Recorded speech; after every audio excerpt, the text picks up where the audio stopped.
6 lanzamos el bloque Y sí pensamos.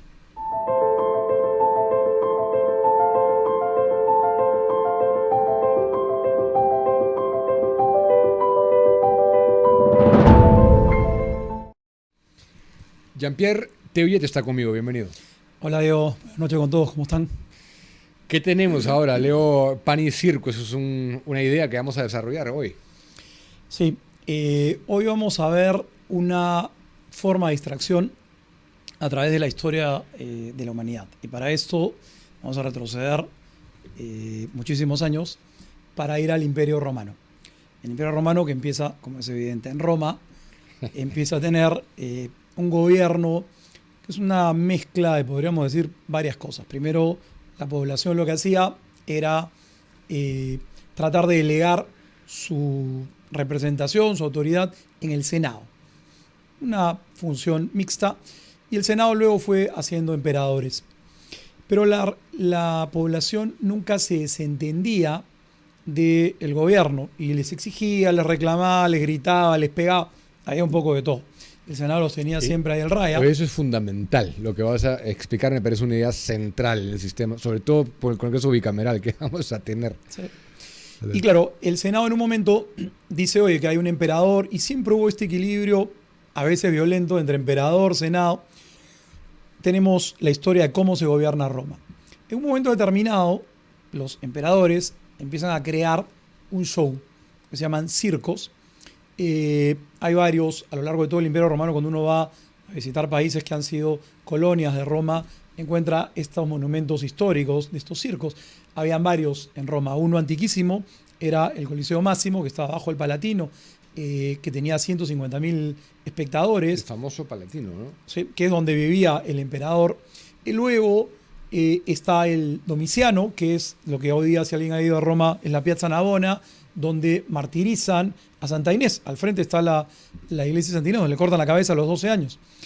Y el más conocido es el del Coliseo Romano, que en realidad se llama Anfiteatrum Flavium, porque era en honor a los emperadores de la dinastía Flavia, y después se le pone Coliseo porque había una estatua de Nerón que era el Coloso, y que se termina más o menos en el 80. Al emperador Nerón se le conocía como el Coloso. Sí, y de ahí se nombra el Coliseo a lo que inicialmente se llamaba el Anfiteatro Flavio. Este se termina más o menos en el año 80 y entran 65.000 personas. Y después tenemos una multiplicidad a lo largo del imperio. ¿Qué hace el Imperio Romano y los emperadores? Tienen el circo para sus distracciones, pero sobre todo para la distracción del pueblo. Hasta ahí tenemos un poco de historia. Pero ellos, en un momento determinado, ven que necesitan, y aquí viene probablemente las comparaciones que tú quieres hacer tiros al aire para distraer a la gente, para que no molesten, para que no participen en el gobierno. Y entonces empiezan a hacer una dinámica. Vamos a dar circo y vamos a dar pan. El circo lo hacemos gratis, 1 día, 2 días, 100 días, y lo vamos a acompañar con pan. Eso que hace que la gente esté tranquila. O sea, los senadores dicen que podemos hacer eso. En complicidad en realidad, porque el que gobernaba era el emperador, pero siempre debiéndose a los senadores. El Senado era el más poderoso siempre del imperio, porque además ponía y sacaba emperadores. Y aquí surge la figura de un poeta, era muy irónico, en unas llamadas sátiras, llamada Décimo Juvenal, en el año 100 más o menos, que dice esta sentencia que quiero leerla porque me parece muy interesante. El pueblo, que en otro tiempo dependía del gobierno, la justicia y las fuerzas armadas, todo, ahora se desentiende y solo desea con ansia 2 cosas, pan y circo.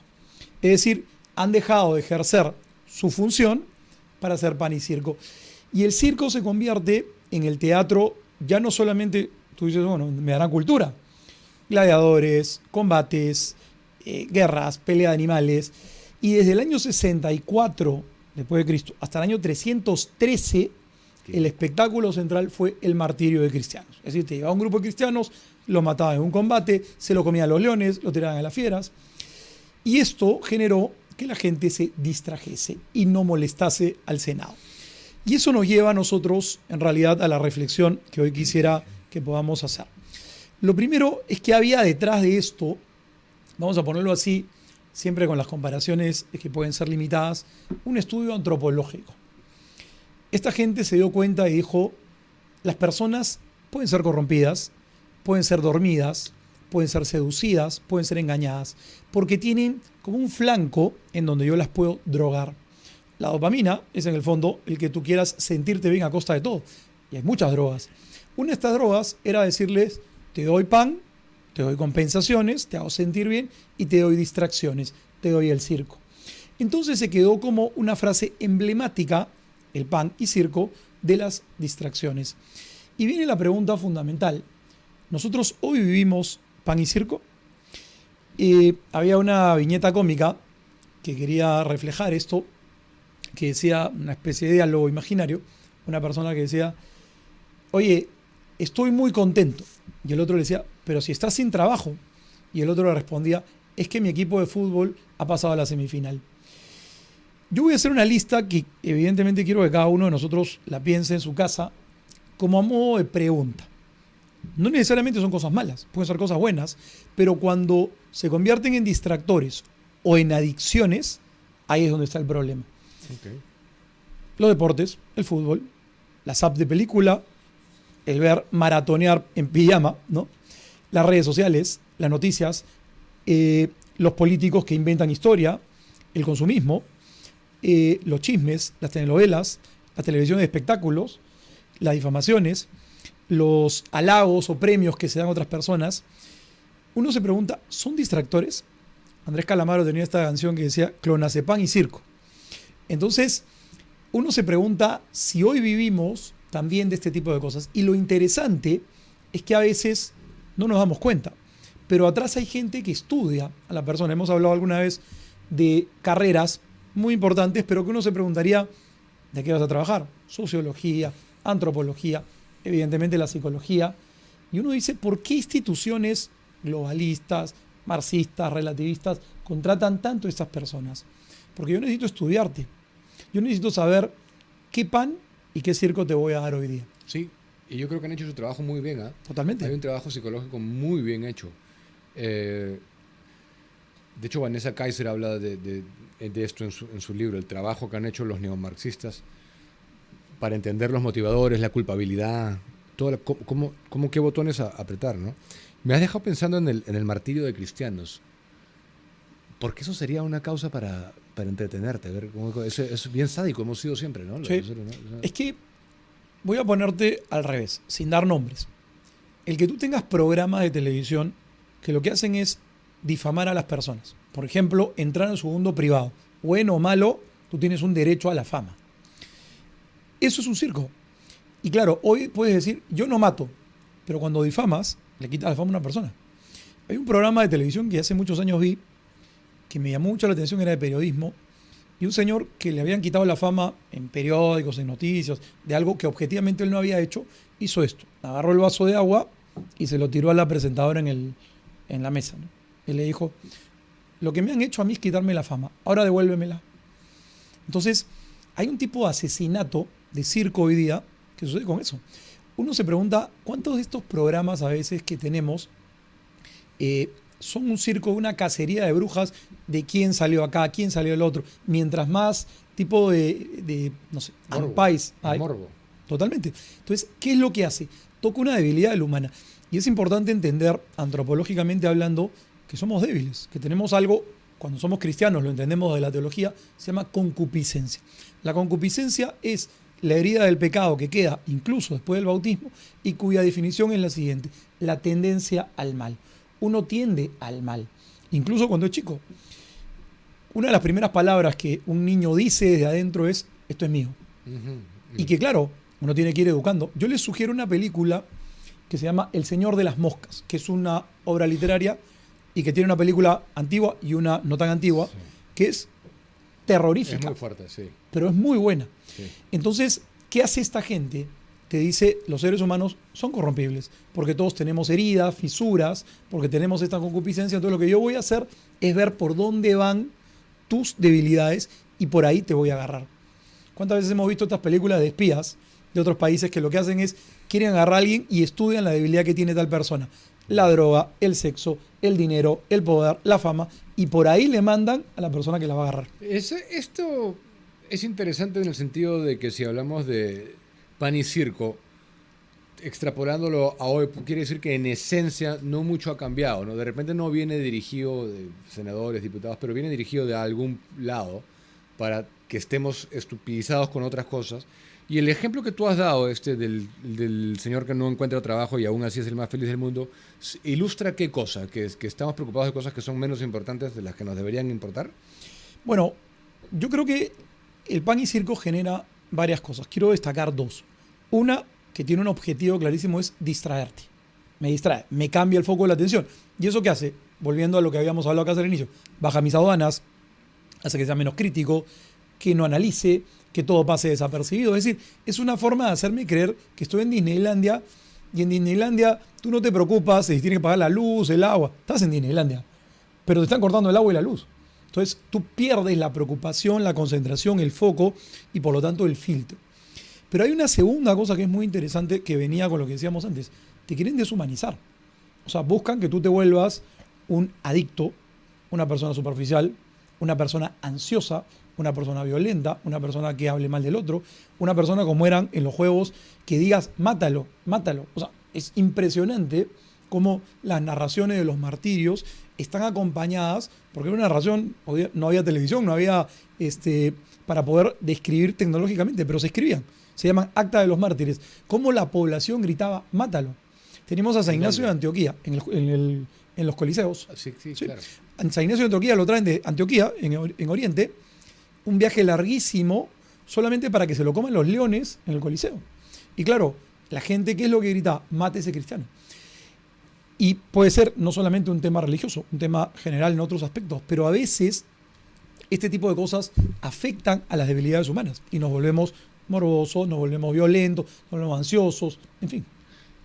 Ahí todavía no estaba tan fortalecido el cristianismo como lo conocemos, porque si no, ¿por qué habría persecución en Roma después? Porque cuando Pedro llega alrededor del año, se habla entre 40 y 50, a Roma, porque es la capital del mundo, y entendía que Jesús lo había mandado a evangelizar a todo el mundo. Y él se convierte en el obispo de una pequeña comunidad judía que empieza a convertirse en Roma. Pablo llega casi 10 o 15 años después. Pedro es crucificado de cabeza en lo que hoy es el Vaticano. El Vaticano era un lugar descampado, un monte, en donde se tenía la tumba y tirada, y después se genera el Vaticano. Pablo se le corta la cabeza en otro lugar, y ahí empieza como el núcleo del cristianismo. Está en todos lados, pero acordémonos que el Imperio Romano era el que mandaba, y entonces a partir del año 64 con Nerón, le echa la culpa a los cristianos del gran incendio que hay en Roma, que él lo genera, porque él estaba mal en la cabeza y decía, voy a reconstruir Roma. ¿Cómo la reconstruyo? Primero la destruyo, después la construyo, y empieza ahí a haber una persecución terrible a los cristianos que termina en el 313. Hay pequeñas excepciones, pero hay épocas que son terribles de martirios, con el emperador Constantino, que su madre era Santa Elena, era católica, y él termina convirtiéndose a la fe por una visión que tiene, una batalla que tiene que tener el puente Milvio, donde escucha una voz que le dice in hoc signo vincis, con este signo vencerás, que era la cruz.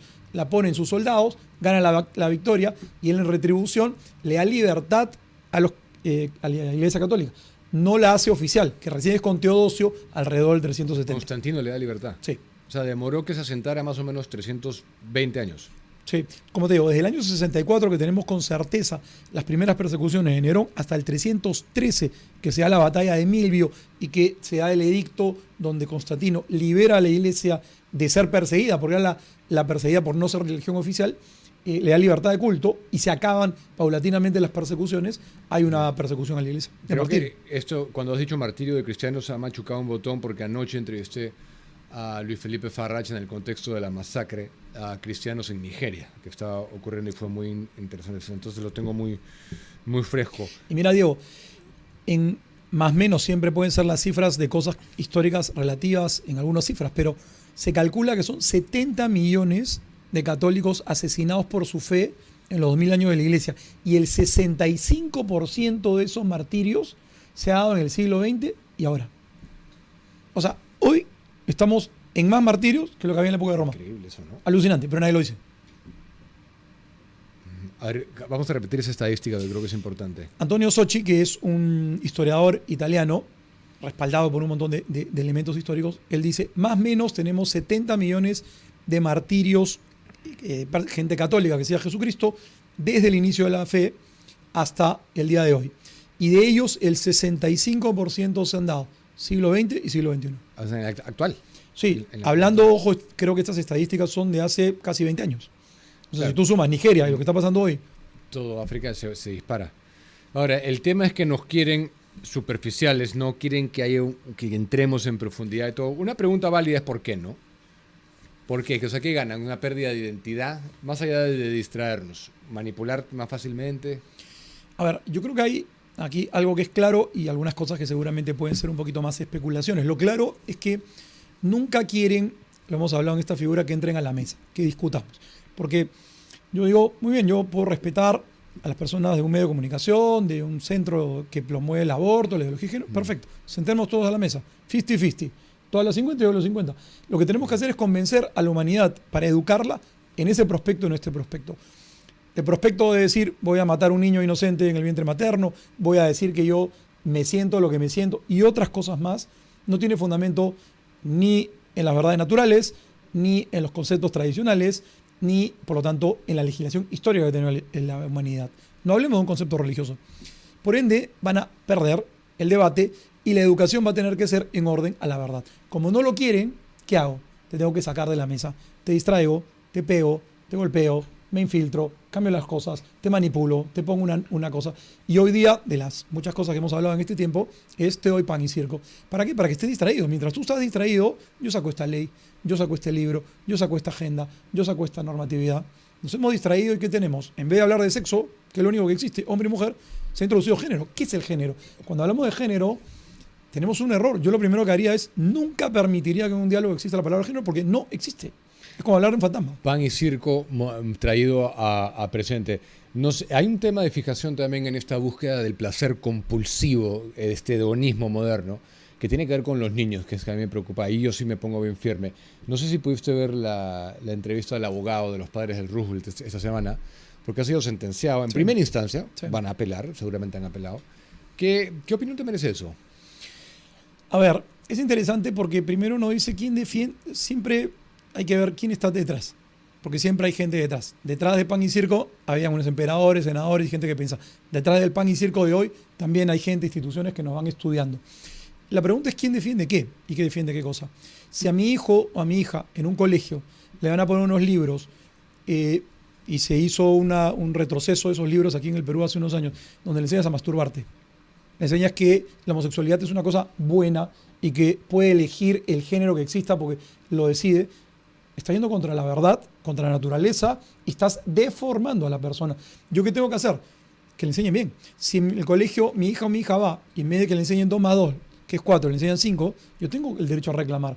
Pero ¿qué es lo que quieren estos estados autoritarios? Y es interesante porque mucha de esta gente habla de la democracia, la libertad. No hay más dictadura que el relativismo que vivimos hoy, que te dice, tú vas a hacer lo que yo quiero. Entonces, cuando unos padres dicen en un colegio, oye, ¿cómo es posible que le pongan esta literatura? ¿A quién nos han preguntado? Punto 1. Punto 2. ¿Quién la ha introducido con su agenda? Que siempre es mínimo el personaje que la atiende. Y cuando yo reclamo, en el fondo me golpean porque me dicen, tú eres un autoritario, homofóbico, X, Y, Z. Cuando no es verdad. Yo lo que quiero es que eduquen bien a mi hijo y no lo deformen.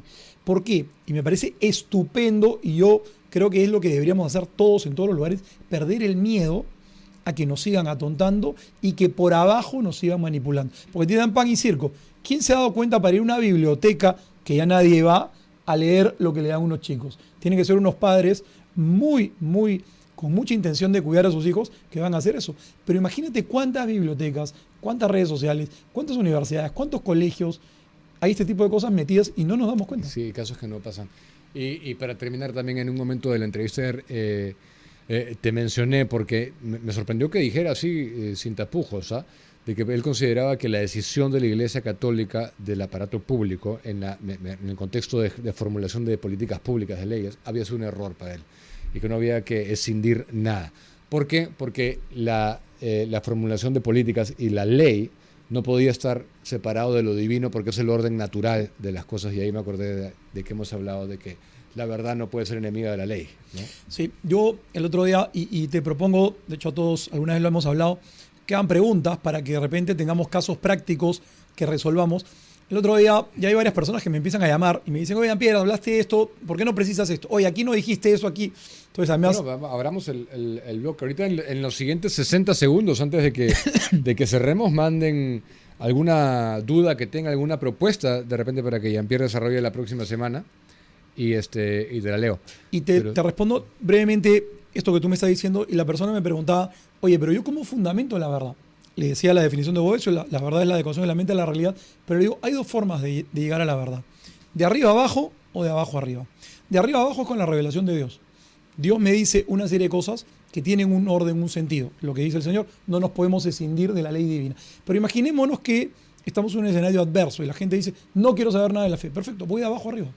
Y cuando yo voy de abajo arriba, voy con ¿qué? La ley natural, las verdades naturales, la naturaleza humana, la jurisprudencia de la historia humana que siempre ha apuntado hacia un lugar. Y lo interesante, Diego, es que así vaya yo de abajo arriba o venga de arriba abajo, me voy a encontrar en el mismo lugar. Porque la ley de Dios va acorde a la ley natural humana. La verdad siempre me hace libre. Pero olvidémonos de Dios. Hay gente que dice, no quiero que me hables de Dios para fundamentar esto. Hablemos de abajo arriba. Basta que yo tenga un manual de biología de primera y media para cerrar esos libros de esa biblioteca. Pero ya está en la conversación, por lo menos. Es bueno Sí. eso. Sí, sí. Ya está en la conversación porque nos hemos dejado arrinconar por mucho tiempo. Yo creo que ya es momento de dar las cosas claras y de decir que en el momento de que todo es válido, no puede haber una ley, pues. ¿Cómo haces leyes así? Entonces yo creo que eso sí es saludable para... Y no todo es válido. O sea, te dicen todo es válido para que tú creas que todo es válido y te vas a relajar. Bueno, ya todo vale. Cuando regresas, no, vale lo que yo te digo. Sí. Yo creo que es importante esta definición. Dictadura del relativismo. O sea, aquí nos han hecho decir, todo es relativo para que todo entre a la mesa. Pero cuando está, en el fondo va a ser lo que yo quiero, que es este globalismo marxista. Y es un plan efectista, ¿no? Porque qué necesidad hay de que los niños vean eso. Hay una comunicadora, no voy a decir su nombre porque tampoco me provoca mucho, que dijo, le preguntó a César Combina, ¿qué haces si tu hijo de 5 años viene y te dice soy gay? Y yo creo que César se quedó un poco así, le dijo, o sea, adjudicándole a una criatura de 5 años que ya está pensando en eso, que es capaz de razonar, de entender, la simplicidad. Hay una fijación con los niños y con los niños y con los Adoctrinamiento, niños. Diego. Adoctrinamiento totalmente. Bien. Gracias por estar acá. Un gusto. Hasta Cuídate. jueves. Chao con todos. Bien. Estamos en ¿cuántos likes? 815. Vamos por los 1000, amigos, antes de cerrar. Y un saludo a Camila, que está ahí. Camila Craig, Paola Zavala, Hugo Guevara.